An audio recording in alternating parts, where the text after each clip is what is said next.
guys, this is Christians in the Gritty. Life is hard. And man, we've lived it. We sure have. We are just two sisters doing our best to please God through it all. And having fun doing it. Woo!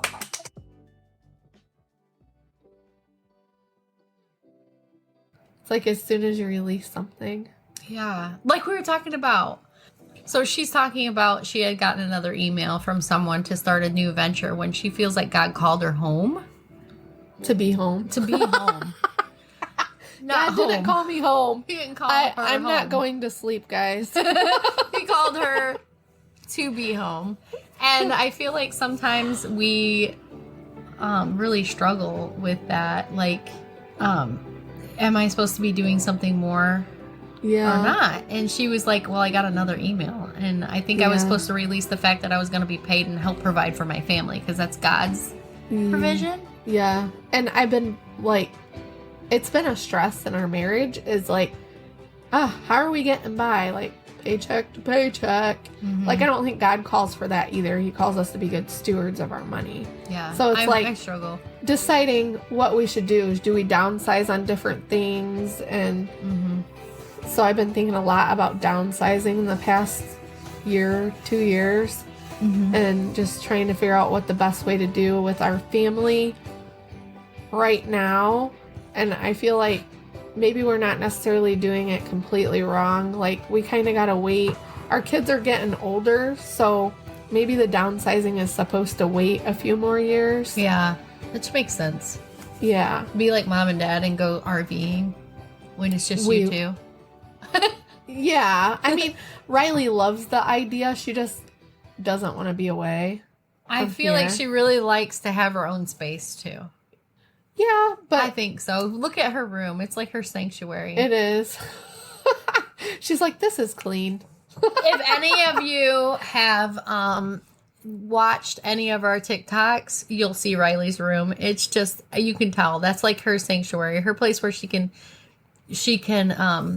study the Word of God, be her own person, have her own space. Yeah. It be her own world. You can just see it. She likes to do her school in there most of the time. Yeah. Too.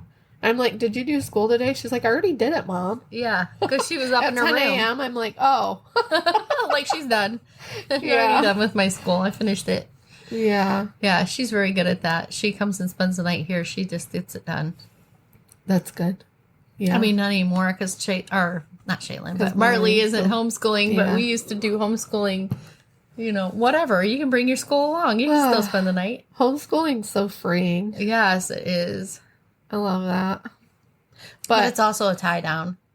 It is. But there's pros and cons for everything more freeing in life. Me. Yeah. I'm not a scheduler. Yeah. Like, when did we know we were recording this today?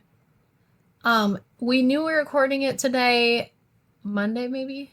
But then we knew the time last night at 10 p.m. or something. Yeah, because I was like, hey, wait, what time are you coming over tomorrow? I know, because you never know how you're going to feel or what's going to happen. Yeah. But anyway, so freedom, scheduling. I need it. Freedom in scheduling. But coming back to, the calling and what we're supposed to do, I just recently took fundraiser donuts over to a couple of employees at my old work. Oh, yeah. It does not feel like it's been, 4 years since I worked there? Let me think. Almost. Yeah, close. It will be 4 years in May. Because Will's about to turn 6. Well, I quit in May of 2020 because William had cancer. And it does not seem like that. It seems like my life has just been going like 100 miles per hour for 4 years. Yeah. Because it has. It has. Yeah. And sorry, but this reminds me of us talking about, like, that just happened last year. No, it didn't. It happened 2 years ago because you lose time. Yeah. But anyway, go ahead. So I had been talking to my old boss thinking I needed to get a part-time job like we were talking about. And it's like, is that what God really calling me to? Because he knew I needed to be home and be a caretaker. But we didn't want to give up, like, our taxes. Like, we're going to have 3 kids still here You know what I mean? Like we kind of rely on that extra Yeah. that comes in tax season to fill in the gaps of what we need done, pay off things that we had accumulated throughout the year, this and that, But it's like, am I taking the providing away from God, or am I seeking an opportunity that he's giving to me? Yeah. So I had said that if the perfect scenario comes to me with this job, because I messaged my old boss first, like he does for me when there's a position available. He'll message me and say, "Are you sure you're not ready to come back yet? I just envisioned you taking over my job one day." Yeah. And I've always felt that since I took this position, that you were the one that's going to take it over. And I'm like, really? And he's a Christian. He is a Christian, and I miss that.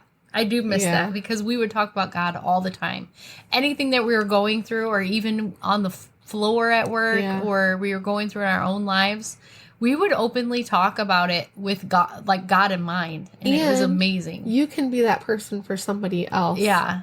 And that's probably what he's feeling. Maybe. But he just I don't know what it is. And I was like, I don't know about that. I'm pretty sure God called me home. We knew that. Yeah. Called you home. To be home. To be home. We're not dying, I think. I don't know. Oh, maybe. But yeah, we said it so many times, who knows? But yeah, so I'm like, okay, God, I need to get a part-time job. Let me go ahead and message him, and I'll see what he has. But I can't go in and be like I was before. Like, I need to be home. Yeah. Like, it needs to be part-time. And he's like, well, maybe you can come in these days. I'm like, I don't even think I can do that. I'm like, okay, God, if he comes to me with, how we bargain with God, or tell him, this is how I'll know. I mean, I do that because I don't know. I'm so dumb sometimes. I have no idea. But you don't want to accept something that you think God's okay with, and then you're like, but maybe he wasn't. Yeah. So I'm like, okay, he'll come to me with the exact thing that I need. And then I was sweeping up a mess and cleaning the floors. And I'm like, and the fact that Brandon is getting to the point where he can't help take care of the kids like he used to. And I'm thinking, maybe I'm not supposed to go back. I think I would be wore out. How am I going to have time? I have the podcast. I have my kids. I have, the older kids' stuff. I have mission board. I have all this other stuff that I'm doing. Maybe that isn't what he's calling me to do. Maybe it's something growing with the podcast. You know what I mean? Because I feel like there's something a little more, but I don't know what. Yeah. And I'm just thinking, am I not trusting God to provide? Yeah. Or am I feeling like, I don't know. So if it comes back to me to be the exact thing I need, where I have freedom like homeschooling, where I can come and go and do what I want as long as tasks are completed. That sounds like your own business. Yeah. Podcasting? Yeah. And I'm like, then it will be what I'm supposed to be doing. But it easily could be. I could do all the things behind the scenes at my own pace at my own time. But I don't know. Being they're a business, I don't think they'd want that. Yeah. So if they come to me with it, then I'm like, well, if they come to me with it and I do not see that happening, then I'll know it's God, right? Yeah. But I don't know, right? It's a big ask, right? It's a huge ask. It's a small company, but at the same time, and they can make their own decisions. It's not something that they, have to go to corporate for. Yeah. And then I messed up, but I feel like I didn't mess up because I was like, I will not tell him that that's what I'm doing. Because it will have to be God to put that in his head. And then I was giving the donuts, and I mentioned, it would have to be I come in and I do the calibrations on my own time. I get them all done. I come in, they schedule me to watch a machine run. I write the work instructions for the procedures, and I'm done. And I can go. I'm just doing all the things that aren't getting done. And I went, crap, was I supposed to say that? But I didn't say it thinking, I'm going to put this in her ear. Because one of the people, the supervisor, was standing there. So I'm just like, oh, crap. Was I supposed to say that? Am I messing up the call? Yeah, but there's so much more for them, too, that would have to make those things work. Not just me putting a bug in someone's ear. Thank you for that. Because I'm like, did I just mess up my... It's not that easy for them, I'm sure. But I wasn't going into it either being like, let me put this bug in her ear and let me do that. It was more just talking to my old colleagues. Yeah. And I mean, is she really gonna go say that? And Tabby, my one colleague, was like, yeah, Andy came down and was talking to me, or came over and was talking to me. Quality used to be upstairs, not that. And he's like, yeah, Melissa came and told me this or that. And he's like, she's just kidding. And that's what she said. She's just kidding. She doesn't have time for that. That's her being like helping you. Yeah. She's like, no, I don't think so. She's like, don't overwhelm yourself, Melissa. Yeah. And I'm like, well, that's funny. Yeah, maybe you're right. I don't know. But with all that, maybe she's counteracting my bug. I don't know. Yeah.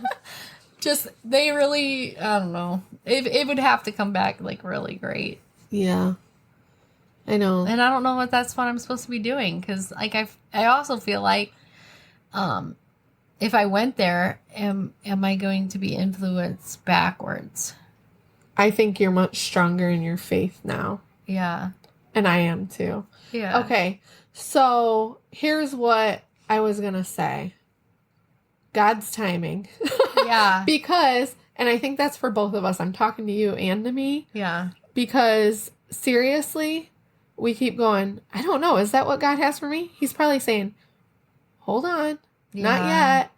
Just give me some time here before I give you your your answer because it's not yet. Just like this podcasting, how long did that take? I mean, I was in high school when I felt like I was supposed to go for communications. Yeah. For college. That would have helped us so much. Why didn't you do that? Because I'm just kidding. I was like, every 2 hours. Oh, there's a lot of things I didn't do because of boys. And then he cheated on me, and I broke up before we graduated. Stupid. We think we just have things so figured out. Yeah. But yeah, so now I'm in a boat just like you. Is like, okay, podcasting, and I feel like other than family, that's like top priority. Mm-hmm. And then, God called me to work with kids, youth. Mm-hmm. And I finally felt like, okay, I feel like that's supposed to be in this church setting, right? Mm-hmm. I feel like now I'm starting to feel like that's true because before when I talked to Tony about it, yeah, when I talked to Tony about it, I'm like, I just feel like I'm supposed to work with youth. Like before my cancer diagnosis, I was applying actively to a college to do some theology things and stuff. Just learn more. Youth ministry, whatever. For learning, not necessarily a degree to really do much with, but for just having knowledge to share with others. Mm-hmm. And so I told Tony, I'm like, I don't really know exactly where he's asking me to be, but like, I feel like this is a good place to figure it out. Like he kind of led me into that thought, like, and it was really great advice. It was like, and he also said, you don't have to go pay for college to do that. Yeah. Like you can learn in these different places, like different resources, which we're finding out. There's so many free resources now. Hillsdale College. Another one was Asbury College. I just figured out. There is the online thing. Didn't you do Bible Project? Bible Project, yeah. And then you can learn so much. I want to learn some Hebrew. I think it's above me, so it must be a God thing. That's funny, like, because I think about that too. Like, it would just be nice to have a deeper understanding of the text. Yeah, because Hebrew words are not the same as English. They have many meanings, and they're numerical. Mm-hmm. So the number 666 is the name. And then in the Bible where it says that is his name, I feel like that's a Hebrew thing. You know what I mean? Like there's so much in the Bible that we don't get. The mark of the beast, by the way. So that we don't get because of the fact that we don't know Hebrew. Yeah. But yeah. So podcast, like family podcasting, like Riley homeschooling. Yeah. And I'm just debating what to do with Aliana next. Like, should I be sending her to preschool this year? Because I didn't realize, I thought we had 2 more years, but she would be going to kindergarten the year after next. Yep. Because Dominic. Yeah. And I wish they could go to school together. Anyways. I know. We never know. I mean, we're talking about making changes in our home life, like where we're going to be and stuff. So we don't know where we'll be. But working with the youth at church, and then starting our Bible study group. Yeah. Which I had been called to before and did, and then was away from, like, it was during COVID. It was kind of hard. Yeah. And then with the cancer and everything, so now I'm finally, like, getting back into that. Okay, God, you've been telling me for a long time, so I'm doing this. I feel like that's God's timing too. Yeah. Because you needed to go through cancer. Yeah, I really in order did. to have the knowledge of that experience. Yeah. And also just spiritual growth. Yeah. Man, that grew me so much. Yeah. Think about the last couple years in both of our lives. We have grown so much. I mean, I knew a lot about the Bible, but like, because we used to do Bible studies, and we were the ones that kind of pushed them to do Bible studies like after church on at our old church. Yeah. Because it's such a small church. But at the same time, like the things we know now compared to then. Yeah. Because it was like, I don't know, do we want to do the Bible study today? Yes, we do. Yeah. Or do you guys want to get home for lunch? And it was nice because it was basically our mom and dad and us. And then a few people sometimes. Because the church was so little. It was that's little. why. It was little. We took up half the church, our family. Is it really that much? I don't know. It was a lot. But, yeah. So, and there's some pros to having a small knit group, but we always want to grow the community and for God. Yeah. So we always want to bring more people in. Mm-hmm. Yeah. Church growth is a good thing. Yeah. Having a small church isn't horrible, but at the same time, you have to see the fruits of the church. Yeah. So you want it to grow. Yeah. But, and so now this other thing, and this thing I've been thinking about participating in for a couple years. First, it was in a different town, and I was going to apply for a position with it. And then I was like, I don't know. And now it's my a thing town. that God would love. Yes. I mean, it's glorifying to God. Yeah. But does he want me to do it? Is it for me? Mm-hmm. Or isn't it? So, and it's more with youth again, kids. Yeah. And maybe this teaching is the thing them you were about supposed God. to do in the first place. Maybe. Who knows? But I'm also feeling called to do I think Bible you're doing study a great with job kids. there. Bible study with kids. So it's like, okay, God, please tell me where the line is. Like, am I supposed to be doing all this? It would be like a full-time job. That's okay. Yeah. But I need to get myself back into that work mode. Yeah. I don't want to think of it like work because it's different than that, even though it would be. Yeah. Because I've been home. Yeah. And it's like getting myself to be like, okay, like, you need to not be lazy and idle. Don't be idle. Yeah. Like, be that Proverbs 31 woman. I don't have that problem. Except for this week, since I was really late to edit the podcast this week, guys. Like, I got it done at 3 a.m. and it goes live at 5 a.m. Yeah. So...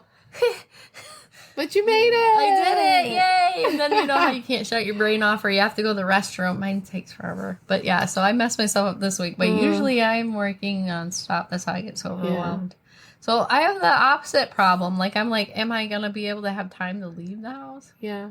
So you guys pray for us? Pray for us. For yes, real. For real. And if you have any words of encouragement, like pertaining to this, or just some wisdom to share with us, please do. If you have our phone numbers or Facebook, we are Christians in the Gritty.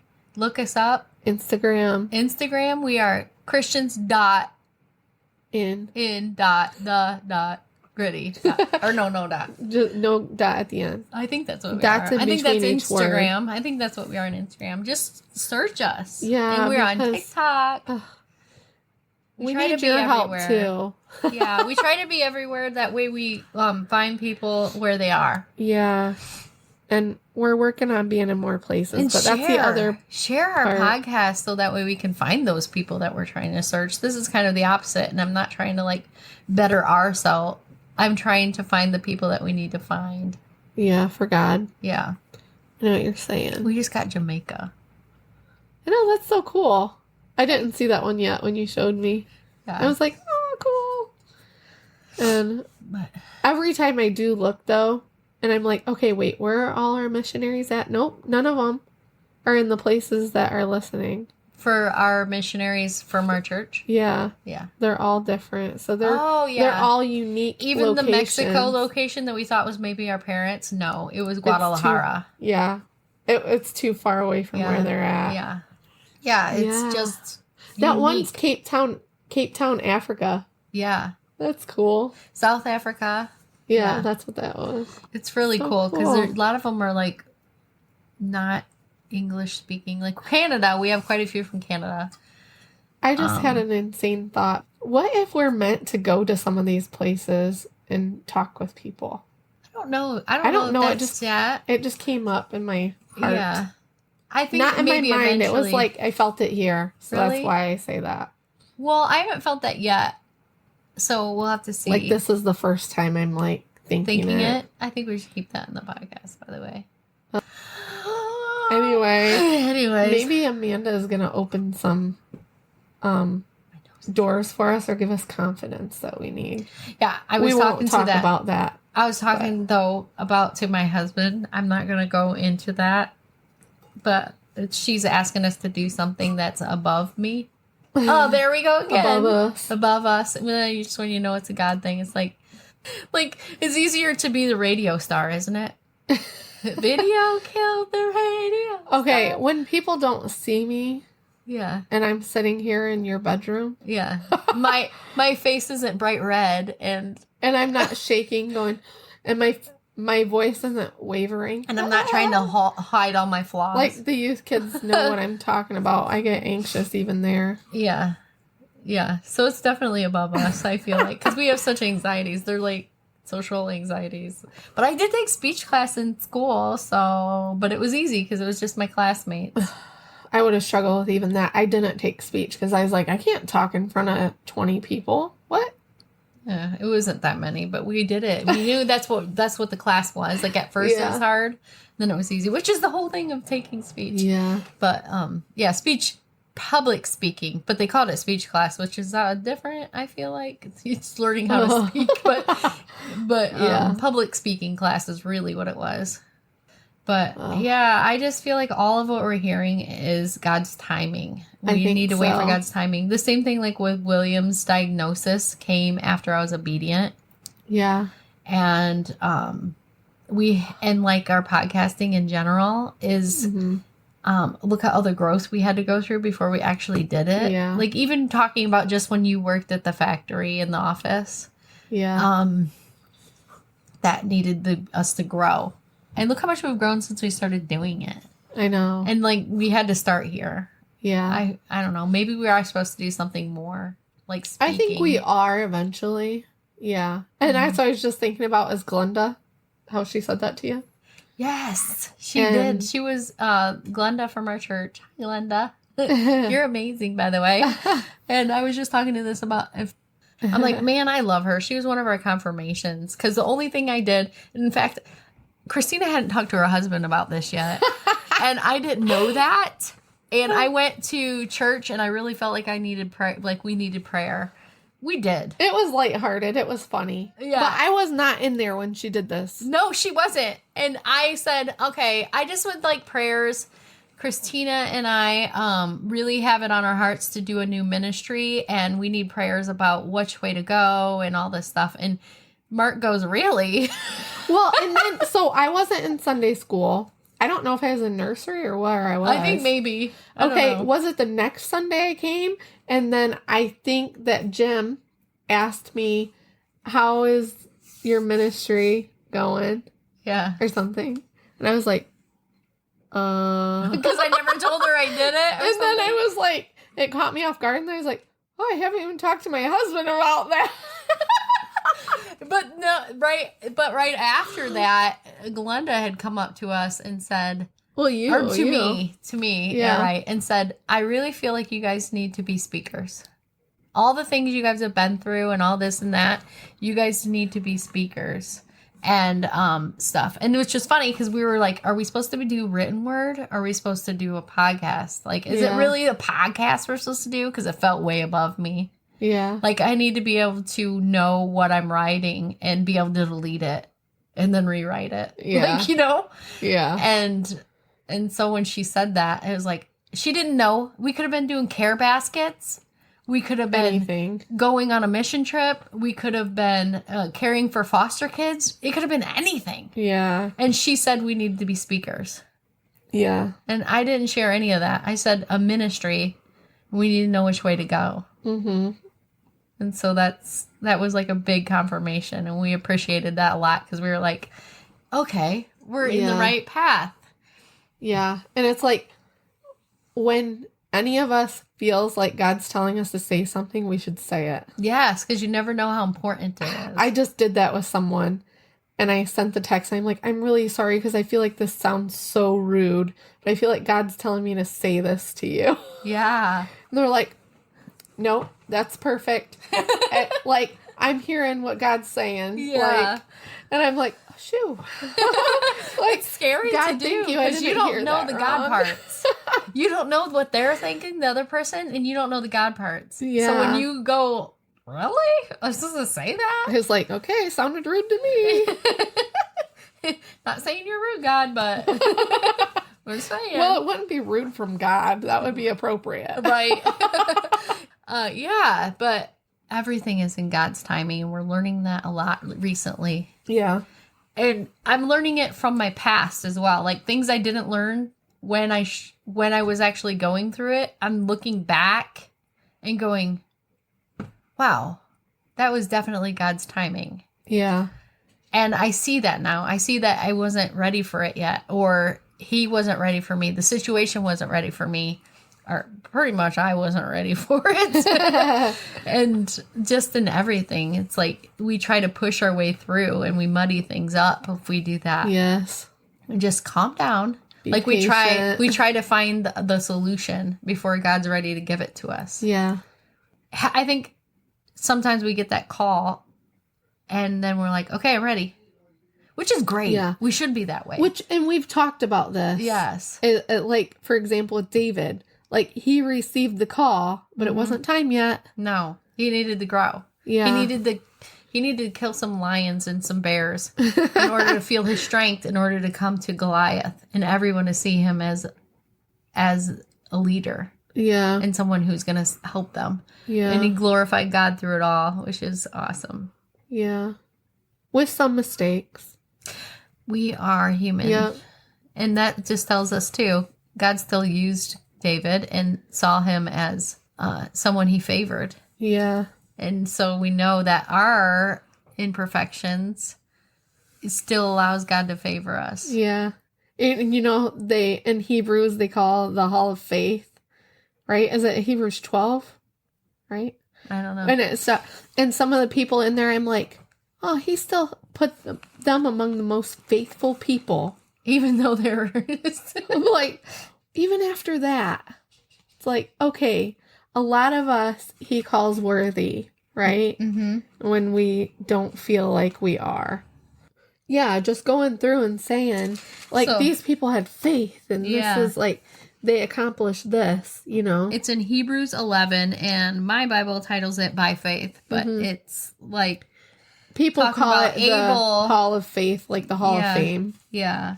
Abraham was in it, and Moses. Which Moses... Rahab's in here, too. Rahab is in there, and sons of Joseph, let's see.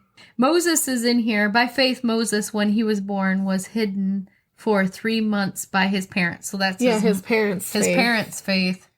And by faith, Moses, when he was grown up, refused to be called the son of the Pharaoh's daughter, choosing rather to be mistreated for the people of God than to enjoy the fleeting pleasures of sin. Which he killed a man life before too. He went. Yes. Before he and went to his calling and hit him in the sand. Like God still used Moses. Someone saw him do it. Yeah. He looked around. Like he knew it was wrong. It wasn't something like he was doing to glorify God, even though he was upset and he was trying to protect Hebrews. And and then the guy called him out on it, and it makes me go, God's like, I see you. Mm-hmm. Like I see you in the good and the bad. He wasn't ready yet. He was still growing. Yeah. He was not ready yet because he had not used Moses yet. Not in the way. Like he was still growing Moses at that point. Yeah. And but he put that call in him to leave Egypt. Yeah, he did. And that's the thing is like we have these callings, but we're not ready yet. Yeah. Like kind of thing. Like we got to wait for God's timing. That's exactly it. Even with our faith, it's like our faith is like, okay, here I go. I'm going to kill this man because it's what God would want. No. Well, and that's the thing too, is he had to flee, right? For safety. Mm-hmm. So that's the thing. If you wouldn't have killed that man, God would have probably worked his plan, his will differently, but we mess things up sometimes. But God's will is never altered and he's never changing. So he still accomplishes it. Yeah. But it almost sometimes feels like, oh, he had to kill that guy in order to flee. No, God would have put something else in place there. He just uses our mess ups and our things in order to still accomplish what he was trying to do. I look at it the opposite way. He had to flee because he killed this guy. Yeah. It's not the opposite way. Yeah. The other way around. Exactly. Like God would have found a way that he had to flee. Yeah. He would have used someone else. Or even like taking Moses on the mountain and being like, look at this land. This is how you're going to see it because you're going to die now. Yeah. Like, sorry, you weren't obedient to me. He's in the Hall of Faith. And yet he never got to see the promised land. He had to die first before that's why they stayed 40 years. They had to wait for all the people that did not obey to die, except for Caleb and Joshua, because they wanted to go. Yeah. They wanted to be obedient and they had to wait. So they're the only two that were still alive, I think. From the first batch of people. So this was all new. They had the people that were going into the promised land had never known anything but living in the desert. How they had to teach the next generations, like. And then use Rahab is in here, which she did have faith. She saw what God done. Yeah. And in fact, she had faith from, like, people are wondering, like, the VeggieTales version of this story. Where they threw pies and stuff. It is funny, and kids aren't going to understand it. But I think it's wrong. Like, I think those people were fearful of God and God's people. Because of the fact that those stories were told for 40 years. I don't know how old Rahab was, but she was young enough that she was still a prostitute. I don't know if she was even alive or she was a child when that happened. Yeah, it's thought that she was younger. Yeah. I think is the general consensus of it all. Either she was told stories. We tell stories of your God and what he did with Moses parting the Red Sea. Yeah, and our people are fearful of you. And like, we know what your God can do. Yeah, and now we see that he parted the Jordan. Yeah. Yeah. And so I think they were afraid. And really, wouldn't they have seen that from where they were? Yeah. In that land. I think so. Plus, you got to remember, you don't think about it, but those were millions of people. Yeah.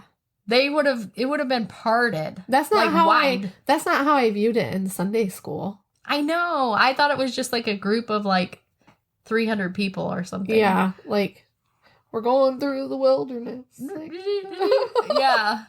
Yeah. I imagine it like that's that. That's like, okay, and that makes you think back to the VeggieTales version then. Mm-hmm. Like, I feel like that's what it been. A bunch of vegetables just walking through the water, like, water on each side, 300 vegetables. And then they get there and they're getting pies thrown at them because they're like, the people are like, haha, why aren't you breaking down our walls yet? Like, they didn't know they were going to do that. But you know what I mean? Like, what are you doing, you weirdos? Yeah, like, why are you marching around here and then just camping out? Yeah. Really, you're right. They were fearful. They're like, what are they doing? What's going to happen next? Yeah. Like, yeah. That's what I would have been like. Yeah, the fear of God is a real thing. What was I going to say? Do you know, we really need to get in on this. The thing with, there is still physical evidence of the Red Sea being parted. And, oh my goodness, I got into a rabbit hole one night with it. And there's like still like chariots, wheels. That's crazy. With the, they found them. There's like this whole thing. There's chariot wheels they found. But anyways, the markers that were placed there, the pillars, one side, I think the Saudi Arabia side, the nub's still there. Like they removed it. And then the other side, it still has the pillar there, but it's like graffitied, but it's still there, marking the spot. So that was the pillar that marks the spot of where it was. That's not a God thing, but on the sand where it got that pillar of fire happened, that was a remembrance one. The first one I'm talking about, that was what people placed to remember where the entrances were. And then entrance and exit. So then where the sand is, where the pillar of fire had come down, like maybe I should get into it. Do that. The pillar of fire had came down. That's still there. Like the evidence of it is still there. It is like there's sand, and then there's like, I don't know, like 100 yards or something, or maybe more, where the sand is different there. Where the fire had changed the sand, to this day, it's still different. Like it had made it like concrete, like, or not concrete exactly, but it's like the stone texture there is now different because the fire had melted it. Okay. Isn't that amazing? Like evidence of these actual biblical things that happened. I know. I was watching some of those tour things too online that they do in Israel and stuff, and it's just really cool how some of those landmarks are still standing, and that's where these people walked, you know. Yeah. And their camps and different places that they camped at, and the evidence that they were there. And yeah, it's all over. Where they were living in the wilderness. Yeah. There's pottery they found there. There's markings on the wall, like Egyptian markings, because they lived in Egypt. You know what I mean? Yeah. Like, I feel like that culture is still going to be there. But they also have menorahs. And like, they placed, I think how it was, like, rocks around their camp areas. Yeah. These large areas, and there's, like, evidence of things there. I need to do research. And where the water came out of the rock, there's still a split rock there. Where obviously coming out of the crack, was it rock smooth in a spot? It had water erosion still there. That's crazy, isn't it crazy? Yeah, I want to see. Like, I'll send you some links or something. Then we can post them on our Facebook. I'll post some links so people can check them out. But yeah, that let me see. I'll get to the spot where they cross and they leave. Going to these places in person, I think, would be cool. I want to. Yeah. I said that to Uncle Steve. Yeah. Because he went to Israel. He went to Israel, and he's like, I go, what have you been up to lately, and whatever. And he's like, I don't know. I was like, I seen on Facebook, you know, I kind of live vicariously through your Facebook. Yeah, because he had a picture by the Sea of Galilee. Yeah. I'm like, that's probably the closest I'll ever get. He's like, don't say that. You don't know that. Yeah. And I'm like, I don't know. It's probably the closest I'll get. And he's like, that's not true. Like, to be at the places where Jesus walked is kind of cool, too. Like, yeah. Amazing. Because, you know, I was binge watching The Chosen. And Jonathan Rumi, is that how you say his name? Yeah, okay. I think so. And there's a documentary. I kind of started watching it, but I didn't really get into it. I didn't finish the first episode. But it's called Jonathan and Jesus. And he went and, like, walked, like, the roads that Jesus and the disciples walked. Like, these are the roads. That's what the guy was saying. These are the roads they walked. Like, this stone here, well, you know, was here. It's interesting. And then just people buried in places and stuff like that. I would like to. It would be cool to go see that stuff. I really think so, too. Okay, so I'm going to read a few scriptures here. Crossing the Red Sea in Exodus. It says, so 14:5 of Exodus. When the king of Egypt was told that the people had fled, the mind of Pharaoh and his servants was changed towards the people, and they said, what is this we have done, that we have let Israel go from serving us? So he made ready his chariot and took his army with him, and took 600 chosen chariots and all the other chariots of Egypt with officers over all of them. And the Lord hardened the heart of the Pharaoh king of Egypt, and he pursued the people of Israel while the people of Israel were going out defiantly. That's a lot of chariots, first of all. I Yeah. mean, this was like a massive army going after them. And that's, I'll like I said, I'll link that. But there was the chariot wheels with like the golden, because I think I describe it at one time in here somewhere. I mean, these were scary to come at you. Yeah, they were. So they found not only these wheels, but they also found like human bones, like human bones in the same area that had the same calcification, or I don't know if that's the right word, but like I said, I'll put the link so you can see it for yourself. But in this spot, in this area, this width of area that they were cross, they're there. So this is on PBS. It's called Building Pharaoh's Chariot. It says a team uncovers the advanced engineering behind an ancient Egyptian war machine. So 3,600-year-old reliefs in Egyptian tombs and temples depict pharaohs and warriors proudly riding into battle on horse-drawn chariots. They discover astonishingly advanced features, including spoked wheels, springs, shock absorbers, anti-roll bars, and even a convex-shaped rear mirror, leading one of them to compare the level of design to the engineering standards in 1930s era Buicks. Yeah, it says in my notes when I was watching the things, it says that they had gold-plated wheels, 6 spokes and 8 spokes wheels with metal centers. And that was what was described, she's just reading, as Pharaoh's chariot. So chariot wheels were found at the bottom of the sea on both sides of the crossing.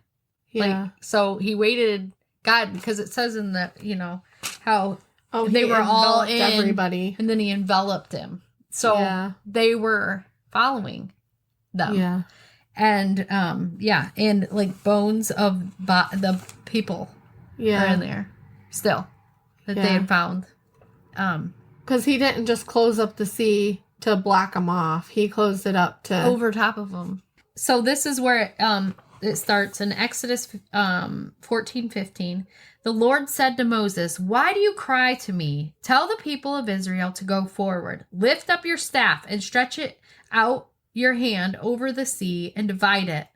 And the people of Israel may go through the sea on dry ground. And I will harden the hearts of the Egyptians so that they shall go in after them. And I will get glory over Pharaoh and all his hosts, his chariots and his horsemen. And then the Egyptians shall know that I am Lord, and I have gotten glory over Pharaoh, his chariots, and the horsemen." Yeah. So then an angel of God who was going before the host of Israel moved and went behind them. And the pillar of cloud moved from before them and stood behind them, coming between the host of Egypt and the host of Israel. And there was a cloud and the darkness, and it lit up the night, without one coming near the other all night. So then Moses stretched out his hand over the sea, and the Lord drove the sea back by a strong east wind all night and made the sea dry land. And the waters were divided, and the people of Israel went into the midst of the sea on dry ground, the waters being a wall to them on their right hand and on their left.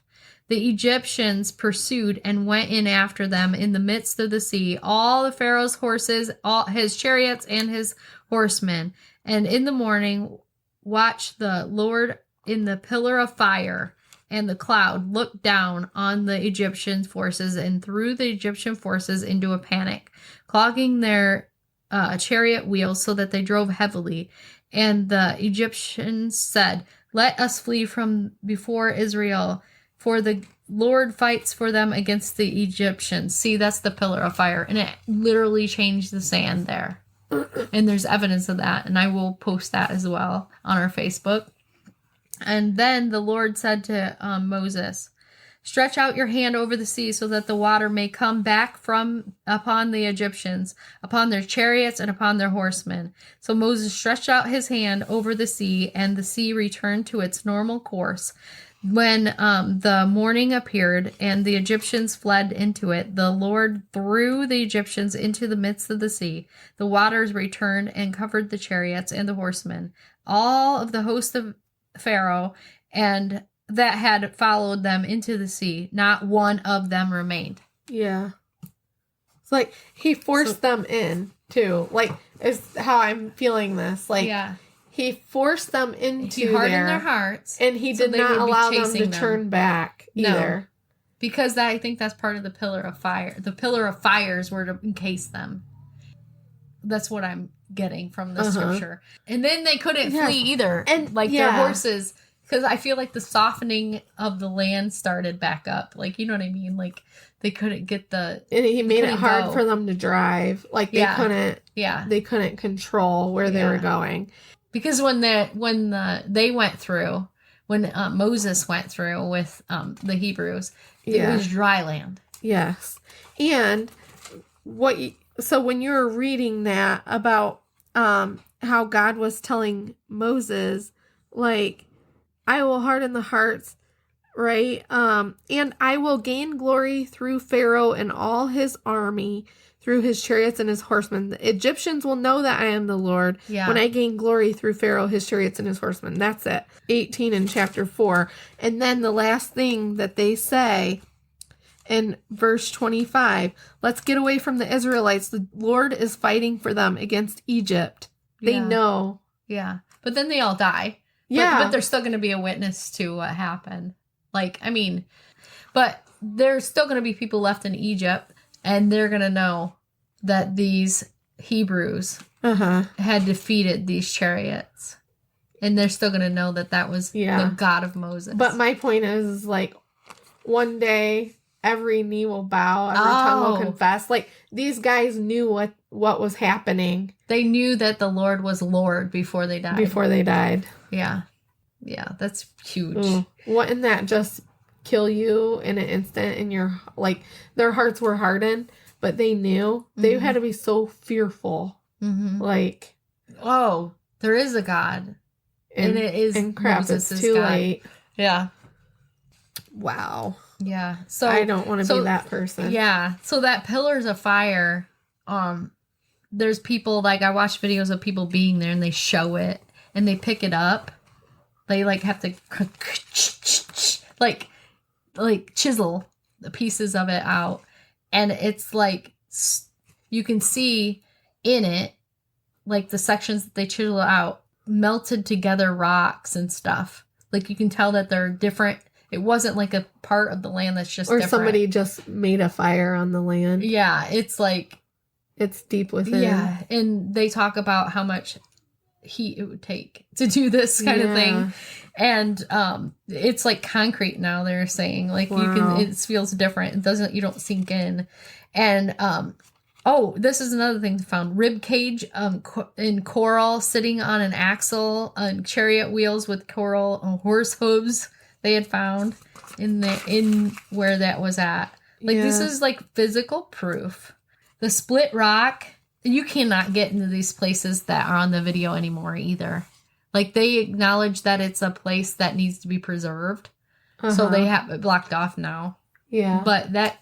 The videos that I'll share are from before that you could still get there. Okay. You could still get there and, like, touch the walls of where they had written.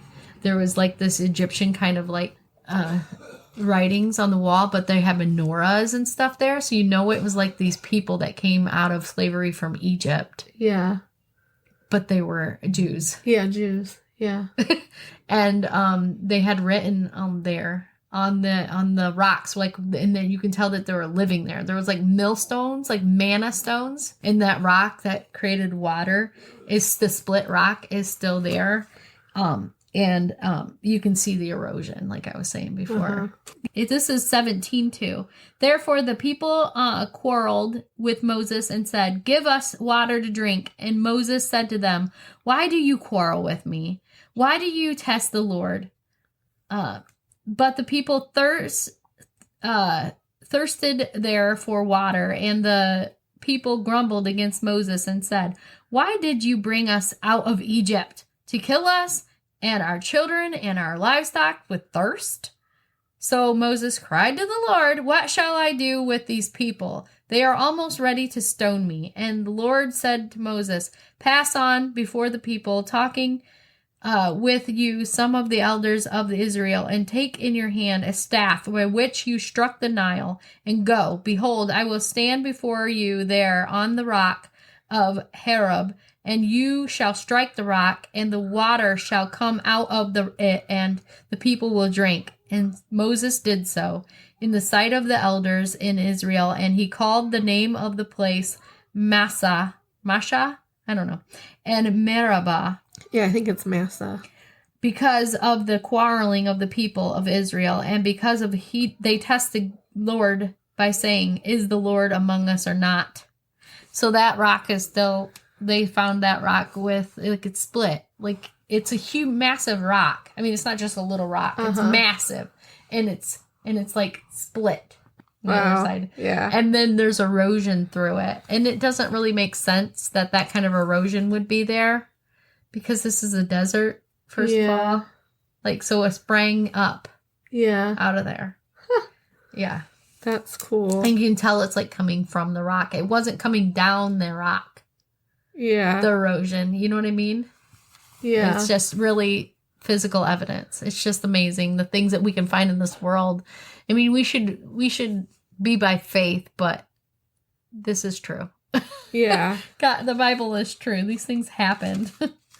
We're going to leave you with that. Like, God's timing is God's timing, and we think we can hear the calling and just burst to it. Like, just like Moses had to wait, and just like we had to wait to hear, you know, what we're supposed to do with podcast, what I needed to do with being home. Like, I needed to be obedient first. I feel like a lot of God's timing is waiting for us and our faith and our obedience to be in line. And we as humans, we don't like to be in the quiet. We always want to know what's next instead of just enjoying that time and just preparing our hearts. Yeah, like David, just go back to being a shepherd. Yeah. Yeah. And even with our marriages, like we had been talking about before, we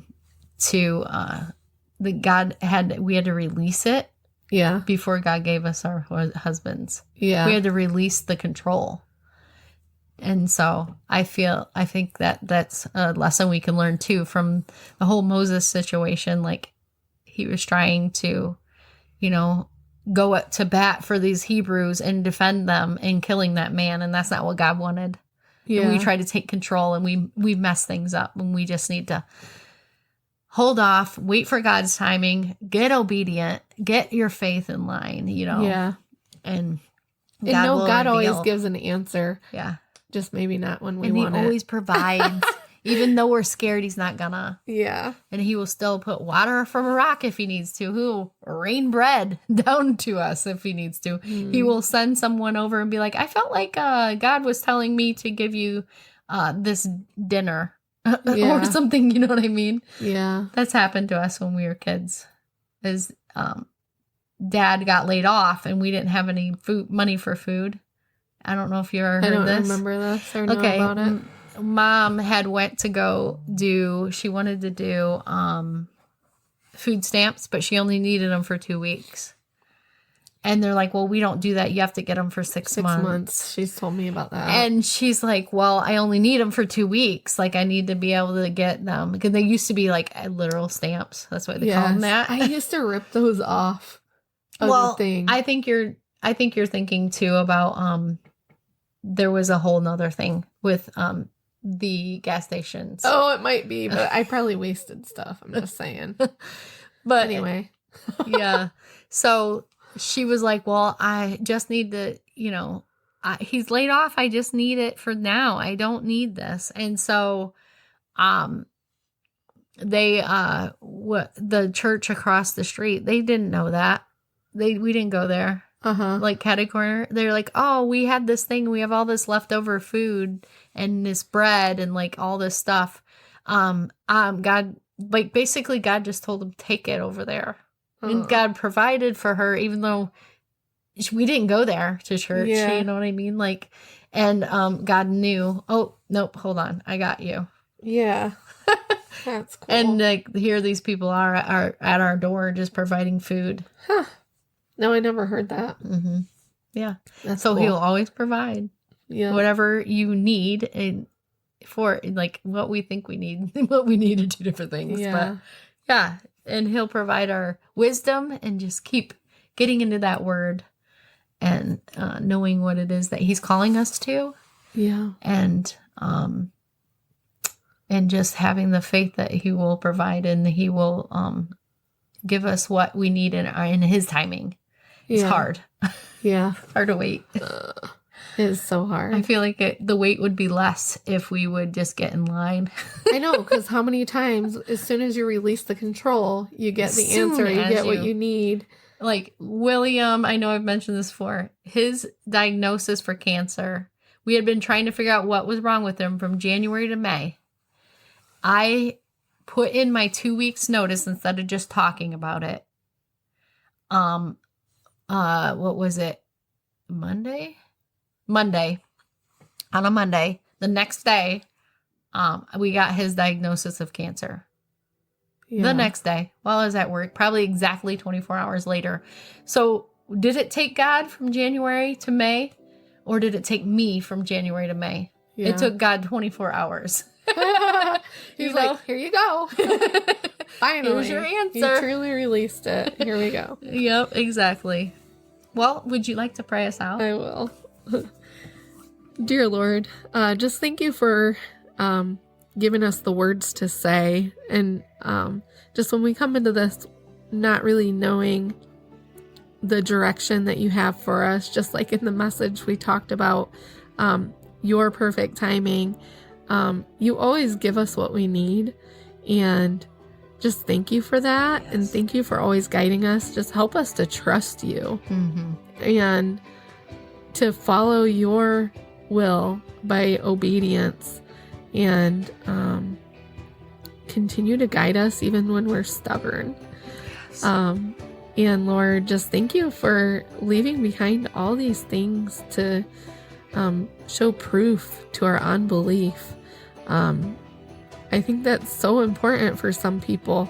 And just like we talked about with the kids and youth group, when Thomas had to see for himself, he had to see Jesus's wounds, his scars.